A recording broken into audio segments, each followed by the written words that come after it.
जी बेटा। बेटा आज की क्लास में हम क्विक रिवीजन स्टार्ट करेंगे रेशियो एनालिसिस का।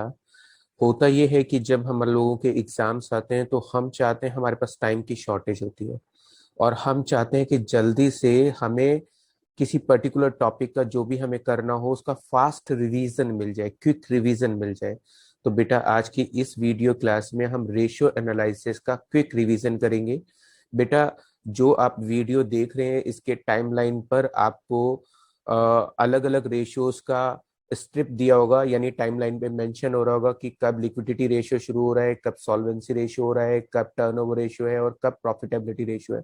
आपका टाइम बहुत इंपॉर्टेंट है। मेरे लिए ये भी इंपॉर्टेंट नहीं है कि आप मेरा वीडियो पूरा देखें, मेरे लिए ये इंपॉर्टेंट है कि आपका एग्जाम टाइम में मेरी वजह से जल्दी से टॉपिक वाइज रिवीजन हो जाए। सपोज करिए अगर कोई स्टूडेंट सिर्फ सॉल्वेंसी रेशियो रिवाइज करना चाहता है तो बेटा वो टाइम लाइन पर देख सकता है कि सॉल्वेंसी रेशियो कब स्टार्ट हो रहा है और उतना वीडियो देखकर वो आगे मूव ऑन कर सकता है। तो बेटा आज की वीडियो में हम फास्ट रिवीजन करेंगे रेशियो एनालिसिस का। चलिए बेटा स्टार्ट करते हैं। सबसे पहले अगर बेटा हम बात करें रेशियो एनालिसिस की, तो रेशियो एनालिसिस में होता क्या है बेटा। रेशियो एनालिसिस के चैप्टर में हम डिफरेंट रेशियोज कैलकुलेट करते हैं। अब बात आती है कि बेटा हम रेशियोज क्यों कैलकुलेट करते हैं।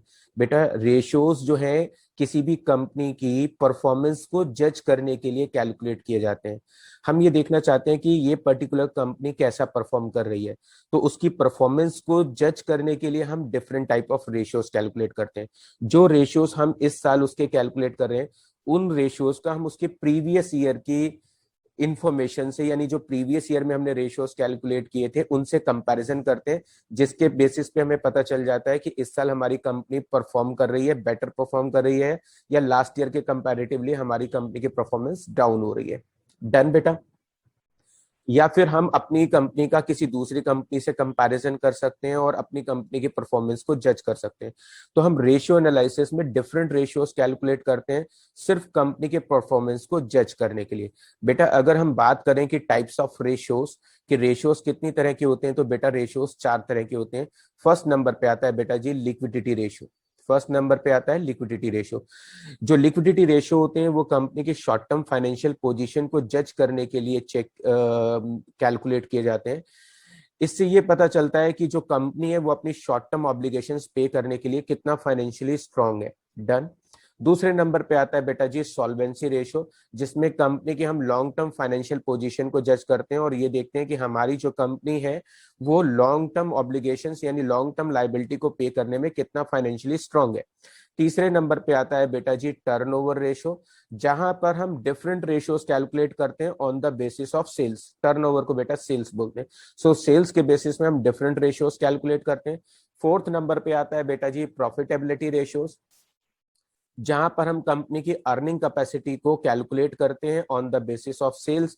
जैसे हम ग्रॉस प्रॉफिट रेशियो कैलकुलेट करते हैं, नेट प्रॉफिट रेशियो कैलकुलेट करते हैं, ऑपरेटिंग प्रॉफिट रेशियो कैलकुलेट करते हैं, रिटर्न ऑन इन्वेस्टमेंट कैलकुलेट करते हैं। तो यहाँ पर हम कंपनी की प्रॉफिटेबिलिटी रेशियोज कैलकुलेट करते हैं। तो बेटा जी अब हमने दो चीजें कवर अप की कि रेशियो एनालिसिस एक परफॉर्मेंस टूल है जहां पर हम डिफरेंट टाइप के रेशियोज कैलकुलेट करते हैं सो दैट कि हम कंपनी के परफॉर्मेंस को जज कर सकें। टाइप्स ऑफ रेशियोज 4 तरह के, liquidity ratio, solvency ratio, turnover ratio और प्रॉफिटेबिलिटी रेशियो। आइए बेटा जी इनको टर्न बाय टर्न सीखते हैं। सबसे पहले नंबर पे बेटा जी हमारे पास आता है लिक्विडिटी रेशियो। जैसा कि अभी हमने पीछे समझा कि जो लिक्विडिटी रेशियो होते हैं वो किसी भी कंपनी की शॉर्ट टर्म फाइनेंशियल पोजीशन को जज करने के लिए कैलकुलेट करते हैं कि वो कंपनी अपनी जो शॉर्ट टर्म लाइबिलिटीज है उनको पे करने के लिए कितना फाइनेंशियली स्ट्रांग है। इसके अंदर सबसे पहले नंबर पे आता है बेटा जी करंट रेशियो, जिसका फार्मूला होता है current assets divide by current liability. Current assets बेटा जी वो एसेट्स होती हैं जो अभी तो किसी और फॉर्म में रखी है लेकिन with in a year cash में कन्वर्ट हो जाएंगी। जैसे डेटर्स, जिन लोगों को हमने उधार माल बेचा है बेटा उनसे पैसा 2 या 3 महीने में रिकवर हो जाएगा। तो अभी वो डेटर है लेकिन विद इन 2-3 मंथ्स वो किस में कन्वर्ट हो जाएंगे, कैश में। बिल्स रिसीवेबल जो कि विद इन 6 मंथ कैश में मैच्योर्ड हो जाएंगे। बैंक में रखा हुआ बैलेंस जैसे हम विड्रॉ करेंगे कैश में कन्वर्ट हो जाएगा। हमारे पास रखा हुआ स्टॉक जिस दिन बिकेगा वो कैश में कन्वर्ट हो जाएगा। तो वो सभी एसेट्स जो विद इन ईयर कैश में कन्वर्ट हो जाती हैं उन्हें करंट एसेट्स कहते हैं। डिवाइड बाय करंट लायबिलिटीज वो सभी लायबिलिटीज जो विद इन ईयर हम मैच्योर हो जाएगी, यानी जिनकी पेमेंट हम विद इन ए ईयर करनी होगी, उन्हें बोलते हैं करंट लायबिलिटी। दूसरे नंबर पे आता है बेटा जी क्विक रेशियो और लिक्विड रेशियो।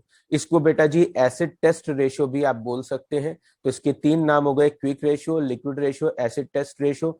ये किसी भी कंपनी की very short term financial position को जज करने के लिए कैलकुलेट किया जाता है कि कंपनी जो है अपनी इमीडिएट लायबिलिटीज को पे करने में कितना फाइनेंशियली स्ट्रांग है। बेटा जी इसका फार्मूला होता है liquid assets divide by current liability. अब बात करें लिक्विड एसेट्स क्या होती हैं, वो सभी एसेट्स जो विद इन 3 मंथ्स कैश में कन्वर्ट हो सकती हैं, उनको बेटा जी हम लिक्विड एसेट्स कहते हैं। लिक्विड एसेट्स को निकालने का एक तरीका ये होता है बेटा जी कि करंट एसेट्स में से स्टॉक और प्रीपेड एक्सपेंसेस को माइनस कर दीजिए, डिवाइड बाय करंट लायबिलिटी कर दीजिए, तो क्या आ जाएगा, लिक्विड रेशियो आ जाएगा। यानी करंट एसेट्स में से स्टॉक प्रीपेड एक्सपेंसेस घटाने से लिक्विड एसेट्स आ जाती है। अगर हम बेटा जी बात करें कि करंट लायबिलिटी में क्या क्या चीजें आती हैं, तो बेटा जिसमें क्रेडिटर्स आते हैं, bills payable, bank overdraft, short term loans, outstanding expenses, income tax payable, जिसे most of the time provision for tax लिखा हुआ भी आता है।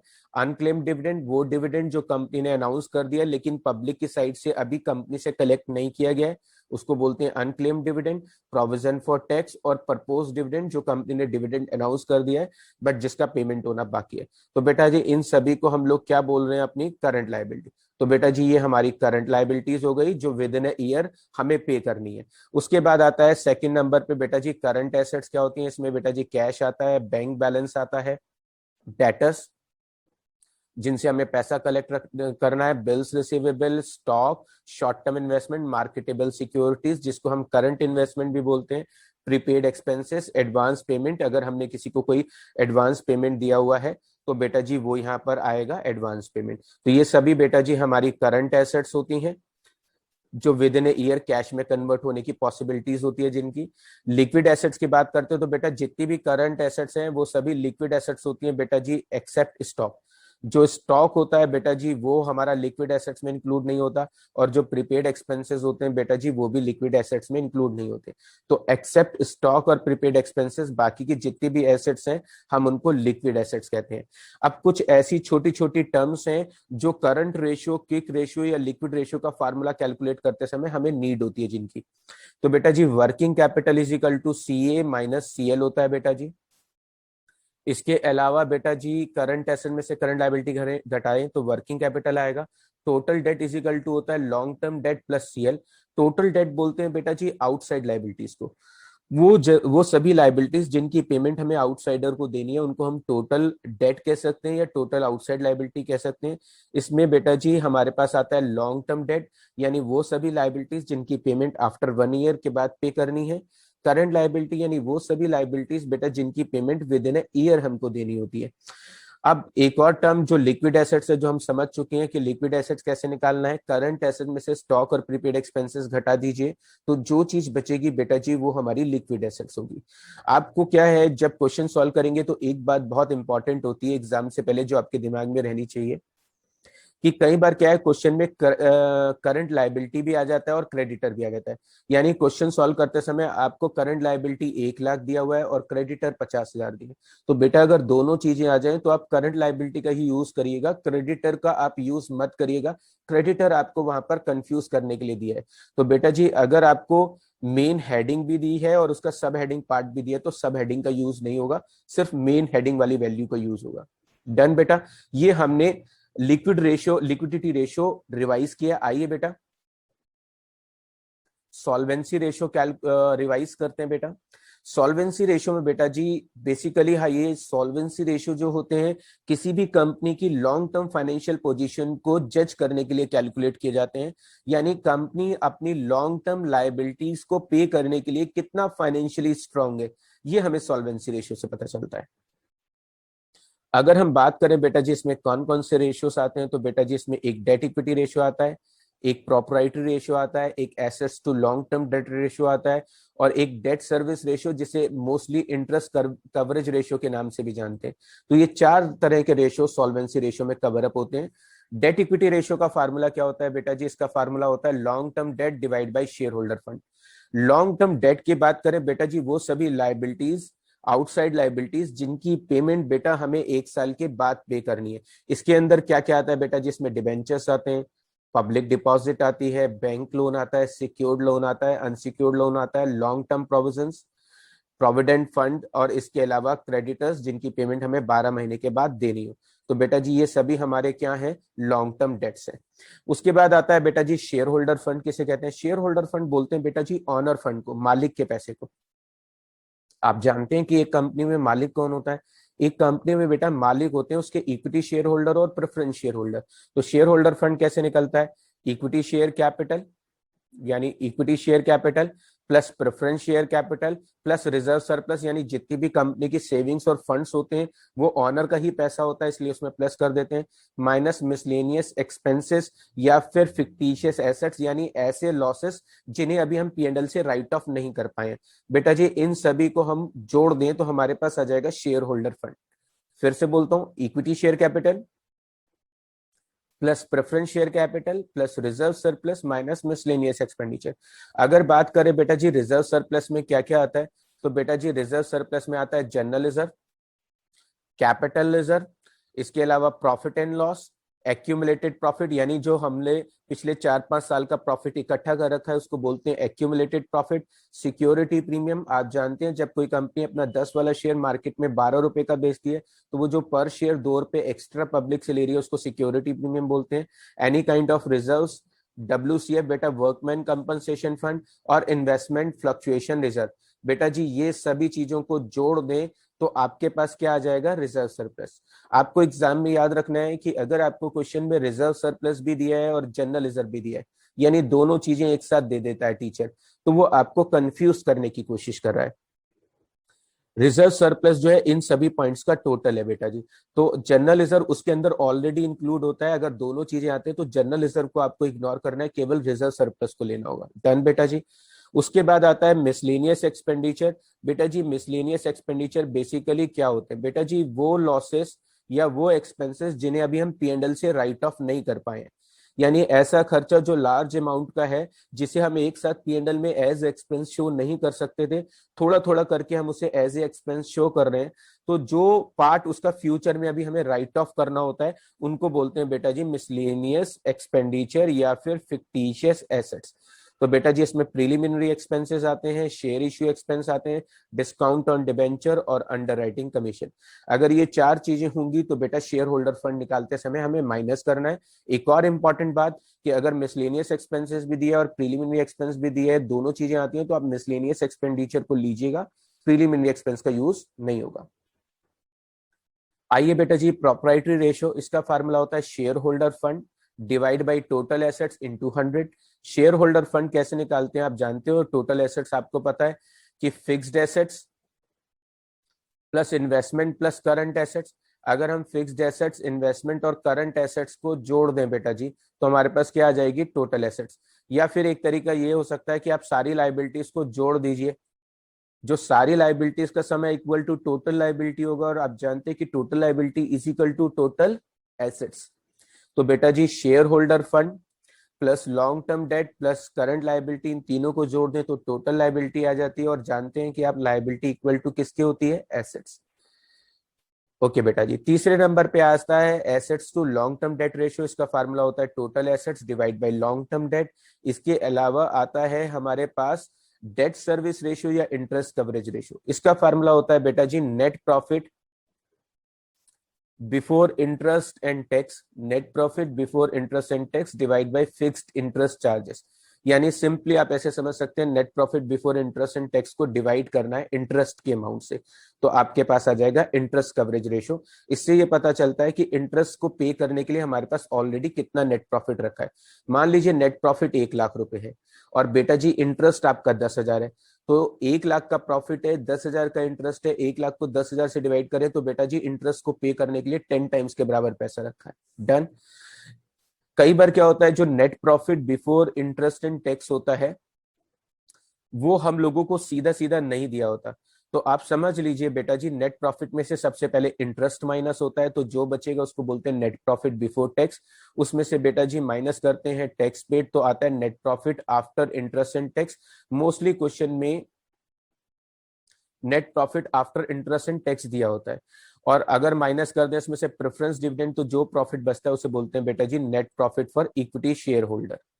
तो बेटा जी आपको जो भी स्टेज दी हो, अगर मान लीजिए मोस्टली क्वेश्चन में net profit after interest tax होता है, तो सबसे पहले उसमें टैक्स प्लस करेंगे तो आएगा नेट प्रॉफिट बिफोर टैक्स, उसमें इंटरेस्ट प्लस करेंगे तो बेटा जी आ जाएगा net profit before interest and tax. तो ये एक तरीके से, अगर हमारे पास कभी इंटरेस्ट कवरेज रेशियो का क्वेश्चन आता है और net profit before interest tax नहीं दिया हो, तो आप net profit after interest and tax दिया होता है ऐसे पॉइंट्स में, तो पहले टैक्स प्लस करिए फिर इंटरेस्ट प्लस करिए, तो क्या आ जाएगा net profit before interest and tax. आइए बेटा जी टर्नओवर रेशियो कैलकुलेट करेंगे। बेटा जी यहां पर जितने भी रेशियोज इस टॉपिक में कैलकुलेट हो रहे हैं वो सब सेल्स के बेसिस पे कैलकुलेट हो रहे हैं या कॉस्ट के बेसिस पे कैलकुलेट हो रहे हैं, यानी cost of revenue from operation के बेसिस पे कैलकुलेट होते हैं, या फिर नेट रेवेन्यू फ्रॉम ऑपरेशन के बेसिस पे, जिसे नेट सेल्स भी बोलते हैं। यानी नेट रेवेन्यू फ्रॉम ऑपरेशन मतलब बेटा नेट सेल्स होती है, टर्नओवर को भी बेटा सेल्स ही बोलते हैं। सबसे पहले नंबर पे अगर हम इसकी बात करते हैं तो बेटा जी इसके अंदर आता है इन्वेंट्री रेशियो, जिसका फार्मूला बेटा दूसरा नाम स्टॉक टर्नओवर रेशियो भी होता है। तो इसका फार्मूला होता है cost of revenue from operation divide by average inventory.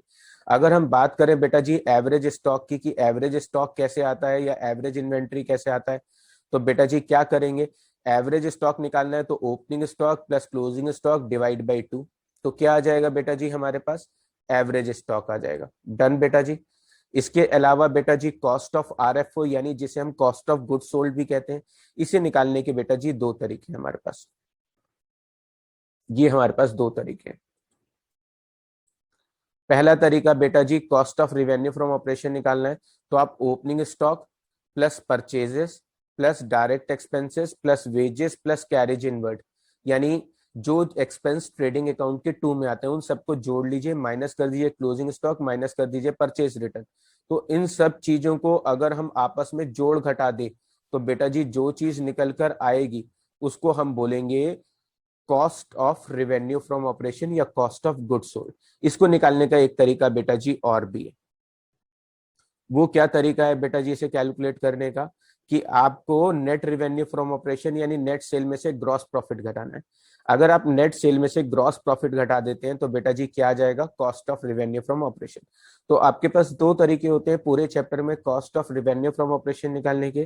पहला opening stock plus purchase plus direct expense plus wages plus carriage inward minus closing stock minus purchase return, या फिर नेट सेल में से ग्रॉस प्रॉफिट घटा दीजिए तो क्या आ जाएगा cost of revenue from operation. तो cost of revenue from operation को एवरेज स्टॉक से डिवाइड करेंगे तो क्या आ जाएगा स्टॉक टर्नओवर रेशियो या फिर इन्वेंट्री टर्नओवर रेशियो। उसके नेक्स्ट नंबर पे आता है बेटा जी ट्रेड रिसीवेबल टर्नओवर रेशियो, जिसे हम मोस्टली डेटर टर्नओवर रेशियो के नाम से भी जानते हैं। इसका फार्मूला होता है बेटा जी net credit revenue from operation. अगर हम बात करें बेटा जी कि net credit revenue from operation कैसे निकलता है, डन।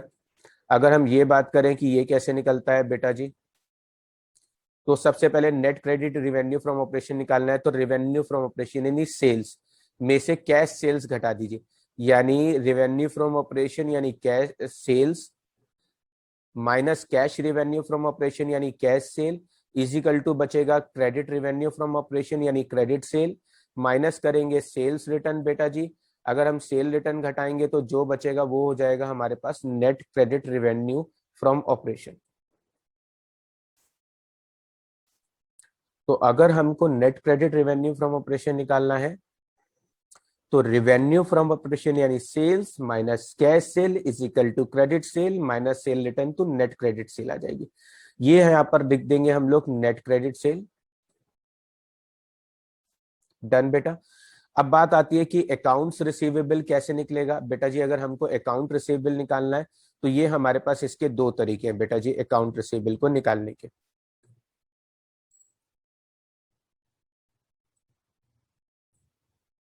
जी बेटा जी, सबसे पहला तरीका तो ये कि आप डेटर प्लस बीआर को जोड़ दीजिए। अगर आपको ओपनिंग और क्लोजिंग नहीं दिया हुआ है तो आप बेटा जी डेटर प्लस बिल्स रिसीवेबल को जोड़ दीजिए, that will be equal to average account receivable. या फिर एक तरीका होता है कि अगर आपको ओपनिंग डेटर और बीआर दिए तो opening debtor and BR plus closing debtor and BR divide by 2 कर दीजिए। तो यानी कि अगर हमको ओपनिंग और क्लोजिंग इंफॉर्मेशन दी होती है तो हम ओपनिंग डेटर और बीआर में जोड़ेंगे closing debtor and BR divide by 2 करेंगे तो निकल कर क्या आ जाएगा एवरेज ट्रेड रिसीवेबल, जिसे हम अकाउंट रिसीवेबल भी बोलते हैं। तो net credit revenue from operation को अकाउंट रिसीवेबल से डिवाइड करेंगे तो क्या आ जाएगा ट्रेड रिसीवेबल टर्नओवर रेशियो। अगर हम बात करते हैं बेटा जी एवरेज कलेक्शन पीरियड की, तो इसे निकालने के लिए इस फार्मूले को उल्टा करना है आपको। अकाउंट रिसीवेबल बेटा जी अपॉन में है तो यहाँ पर ऊपर आ जाएगा, और net credit revenue from operation ऊपर है तो नीचे आ जाएगा, इनटू मंथ या तो 12 करेंगे, इनटू डेज यानी 365 करेंगे। यानी एवरेज कलेक्शन पीरियड का मतलब ये होता है कि जो डेटर को हमने उधार माल बेचा है बेटा जी उनसे पैसा कितने महीने में कलेक्ट हो रहा है। मान लीजिए हमारा जो एवरेज डेटर है, जो हमारा एवरेज डेटर है वो बेटा जी 1 लाख का है। एवरेज डेटर कितना है बेटा जी 1 लाख रुपए का, और जो हमारा क्रेडिट सेल है बेटा जी वो है 12 लाख का। इनटू 12 करेंगे तो इसका मतलब ये होता है कि साल में जो भी हमने उधार माल बेचा है उसका पैसा 1 महीने में रिकवर हो जाता है। समझ गए? तो इसको एवरेज कलेक्शन पीरियड सिर्फ ये चेक करने के लिए कैलकुलेट किया जाता है कि कस्टमर से कितने टाइम पीरियड के बाद पैसा मिल रहा है। तो इसका फार्मूला जस्ट इसका रिवर्स होता है, account receivable divide by net credit revenue from operation into 12 या फिर 365 डेज। अगर हम बात करें बेटा जी ट्रेड पेबल टर्नओवर रेशियो, तो ये जस्ट डेटर टर्नओवर रेशियो का रिवर्स होता है, यानी ट्रेड रिसीवेबल टर्नओवर रेशियो का जस्ट अपोजिट होता है ट्रेड पेबल टर्नओवर रेशियो। इसका फार्मूला होता है net credit purchase divide by average accounts payable. अगर हम बात करें बेटा जी नेट क्रेडिट परचेज कैसे आएगी, तो सबसे पहले आपको परचेजेस में से कैश परचेज घटाना है, तो बचेगी क्रेडिट परचेज, माइनस करेंगे परचेज रिटर्न तो क्या निकल कर आ जाएगी बेटा जी net credit purchase. Net credit purchase को किससे डिवाइड कर दीजिए आप, एवरेज अकाउंट्स पेबल यानी एवरेज क्रेडिटर से। वो कैसे निकलेगा, जैसे डेटर निकाले थे, opening creditor plus BP plus closing creditor plus BP divide by 2, या फिर क्रेडिटर प्लस बीपी, यानी डेटर की जगह क्रेडिटर आ जाएगा और बिल्स रिसीवेबल की जगह बेटा बिल्स पेबल आ जाएगा। इसका अपोजिट हो जाएगा बेटा जी एवरेज पेमेंट पीरियड। इसी फार्मूले को जस्ट उल्टा कर दीजिए, एवरेज ट्रेड क्रेडिटर्स को ऊपर लिख दीजिए, डिवाइड बाई कर दीजिए नेट क्रेडिट परचेज, इनटू बेटा जी कर दीजिए मंथ्स यानी 12 या फिर डेज कर दीजिए 365। इसके बाद अगर बेटा जी इसी में एक टॉपिक कैलकुलेट होता है वर्किंग कैपिटल टर्नओवर रेशियो। अगर वर्किंग कैपिटल टर्नओवर रेशियो निकालना है तो ऊपर रखना होगा आपको cost of revenue from operation यानी कॉस्ट ऑफ गुड्स सोल्ड। अगर वो नहीं है तो आप नेट रिवेन्यू फ्रॉम ऑपरेशन यानी नेट सेल भी रख सकते हैं divide by working capital. Working capital कैसे निकलता है, current assets minus current liability. Fixed assets turnover ratio की बात करें तो ऊपर आपको लिखना होगा cost of revenue from operation या फिर net revenue from operation divide by total fixed assets. अगर कई बार क्या होता है हमें क्वेश्चन में एक्यूमुलेटेड डेब्ट भी दे देता है टीचर। अगर आपको क्वेश्चन में एक्यूमुलेटेड डेब्ट दिया है तब आप नेट फिक्स्ड एसेट्स लीजिएगा, यानी कि जो आपको फिक्स्ड एसेट्स है उसमें से एक्यूमुलेटेड डेब्ट घटा दें तो जो निकलेगा बेटा जी वो हो जाएगी net fixed assets. Fixed assets आप जानते हैं बेटा जी, एक होती है टेंजिबल फिक्स्ड एसेट्स, एक होती है intangible fixed assets. Tangible fixed assets में land, building, plant, machine, furniture, car, ये सब आता है। इंटेंजिबल फिक्स्ड एसेट्स में गुडविल, पेटेंट, ट्रेडमार्क, कॉपीराइट्स, ये सभी चीजें आती हैं। डन। अगर हम बात करें बेटा जी कैपिटल टर्नओवर रेशियो की, तो इसका फार्मूला है cost of revenue from operation ऊपर रखना होगा। अगर वो नहीं है तो आप नेट रिवेन्यू फ्रॉम ऑपरेशन यानी नेट सेल ऊपर रख सकते हैं divide by capital employed. Capital employed कैसे निकलती है आप जानते हो, share holder fund plus long term date.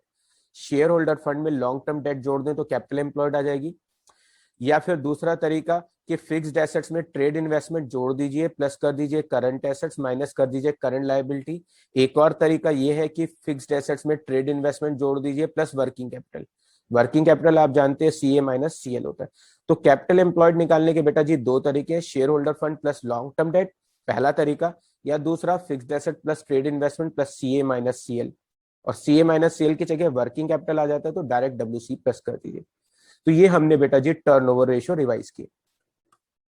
आइएगा बेटा जी, ये हमारा फोर्थ है बेटा जी प्रॉफिटेबिलिटी रेशियो। इसके अंदर सबसे पहले नंबर पे आता है बेटा जी, एक सेकंड लगेगा मैं इनकी डार्कनेस खत्म कर देता हूँ सो दैट कि बेटा जी हाईलाइट जो हो रहे हैं इनको रिमूव कर देता हूँ ताकि जब मैं हाईलाइट करूंगा तो आपको अच्छे से दिख जाए।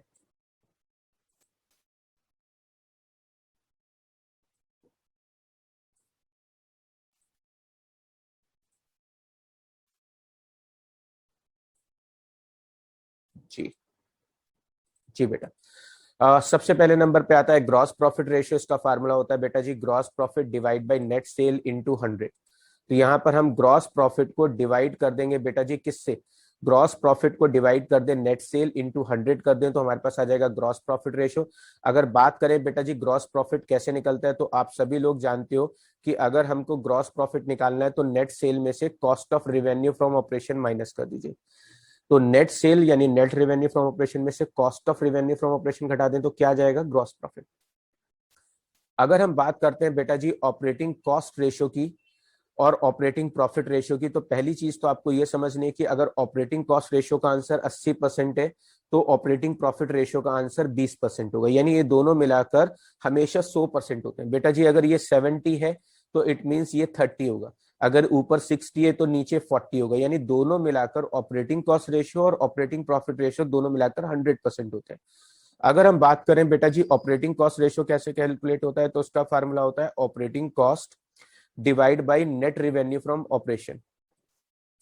अगर हम बात करें बेटा जी ऑपरेटिंग कॉस्ट कैसे आती है, तो बेटा जी ऑपरेटिंग कॉस्ट अगर हमको निकालना है तो ये हमारे पास एक तरीका है ऑपरेटिंग कॉस्ट निकालने का। तो यहां पर हम सबसे पहले cost of revenue from operation में ऑपरेटिंग एक्सपेंसेस जोड़ दें, यानी cost of revenue from operation में ऑपरेटिंग एक्सपेंस जोड़ दें तो क्या आ जाएगी, ऑपरेटिंग कॉस्ट। अब बात आती है कि बेटा जी cost of revenue from operation कैसे निकलता है, ये अभी बेटा हम ऊपर सीख कर आए थे।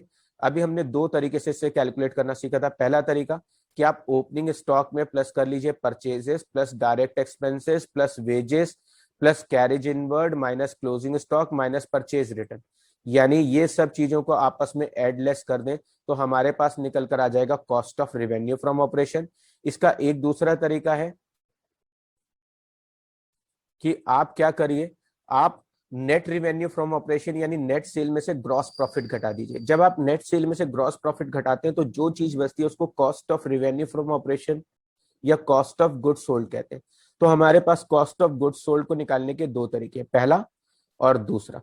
तो हम अगर cost of revenue from operation plus operating expense को जोड़ दें तो क्या आ जाएगा बेटा जी, ऑपरेटिंग कॉस्ट आ जाएगा divide by net sale into 100। अगर हम बात करें बेटा जी ऑपरेटिंग प्रॉफिट रेशियो की, तो इसका फार्मूला होता है बेटा जी operating profit divide by net sale into 100। अगर हम बात करें ऑपरेटिंग प्रॉफिट कैसे निकलता है, तो बेटा जी ये रहा हमारे पास फार्मूला। इसके लिए हमें नेट रिवेन्यू फ्रॉम ऑपरेशन में से cost of revenue from operation घटाएं तो ग्रॉस प्रॉफिट बचता है, और ग्रॉस प्रॉफिट में से ऑपरेटिंग एक्सपेंस घटा दें बेटा जी तो हमारे पास निकल कर आएगा ऑपरेटिंग प्रॉफिट, यानी नेट रिवेन्यू फ्रॉम ऑपरेशन यानी नेट सेल माइनस कॉस्ट करेंगे तो बचेगा ग्रॉस प्रॉफिट, और ग्रॉस प्रॉफिट में से ऑपरेटिंग एक्सपेंस घटाएंगे तो बेटा जी निकल कर आ जाएगा ऑपरेटिंग प्रॉफिट। अगर हम बात करें कि ऑपरेटिंग एक्सपेंसेस में क्या क्या चीजें आती हैं, तो बेटा जी ये है हमारे ऑपरेटिंग एक्सपेंस। इसके अंदर आता है office and administrative expenses plus selling and distribution expenses plus depreciation, यानी अगर हम इन चीजों को जोड़ दें तो हमारे ऑपरेटिंग एक्सपेंसेस आ जाएंगे office and administrative expenses, selling and distribution expenses plus depreciation, यानी वो सभी खर्चे जो प्रॉफिट एंड लॉस के टू में आते हैं। लेकिन बस उसमें कौन से खर्चे नहीं लेने हैं आपको, जैसे कहीं पे इंटरेस्ट पेड आ जाए वो इसमें इंक्लूड नहीं होता है, डिविडेंड पेड आ जाए वो इंक्लूड नहीं होता है, प्रोविजन फॉर टैक्स इंक्लूड नहीं होता है, एनी काइंड ऑफ रिजर्व दिया हो या एनी काइंड ऑफ प्रोविजन हो तो वो इसके अंदर इंक्लूड नहीं होता है। तो office and administrative expense plus selling and distribution expense plus dep करेंगे तो क्या आ जाएगा, ऑपरेटिंग एक्सपेंस। तो ऑपरेटिंग प्रॉफिट निकालना है तो net sale minus cost minus operating expense, तो क्या आ जाएगा बेटा जी, operating profit. Net profit ratio ये बहुत इजी है, इसके बारे में तो बताने की जरूरत ही नहीं है मुझे कि आप नेट प्रॉफिट को नेट सेल से डिवाइड कर दें इनटू 100 कर दें तो क्या आ जाएगा, नेट प्रॉफिट रेशियो आ जाएगा। इसके बाद आता है बेटा जी return on share holder fund. कभी कभी ये टीचर पूछ लेता है return on share holder fund कैसे निकालना है, तो इसका फार्मूला है बेटा जी नेट प्रॉफिट आफ्टर इंटरेस्ट, पहले इंटरेस्ट घटाइए फिर माइनस करिए टैक्स, जो भी प्रॉफिट बचेगा वो होगा profit for share holder fund divide by share holder fund into 100। Share holder fund कैसे निकालते हैं वो अभी हम ऊपर सीख कर आए थे बेटा जी। इसके बाद आता है रिटर्न ऑन कैपिटल एम्प्लॉयड, ये बहुत इंपॉर्टेंट रेशियो है। इसका फार्मूला होता है net profit before interest and tax, ये भी हमने ऊपर कैलकुलेट करना सीखा था, divide by capital employed into 100।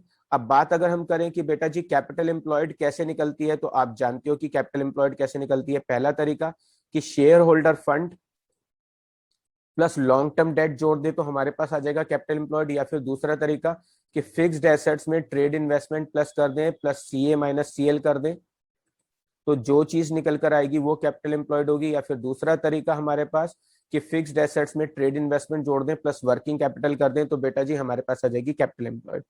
तो बेटा जी ये आज का हमारा वीडियो क्लास था, जिसमें हमने रेशियो एनालिसिस का क्विक यानी कि फास्ट रिवीजन किया है, सो दैट कि आपको 20 मिनट या 25 मिनट इन्वेस्ट करके पूरा रेशियो एनालिसिस का ओवरव्यू मिल जाए, सो दैट कि आपको क्विक रिवीजन मिल जाए इस चीज का। तो होप यू गाइस बेटा ये वीडियो आपके लिए बहुत यूजफुल रहा होगा और आपको इससे रेशियो एनालिसिस का पूरा क्विक रिवीजन मिल गया होगा।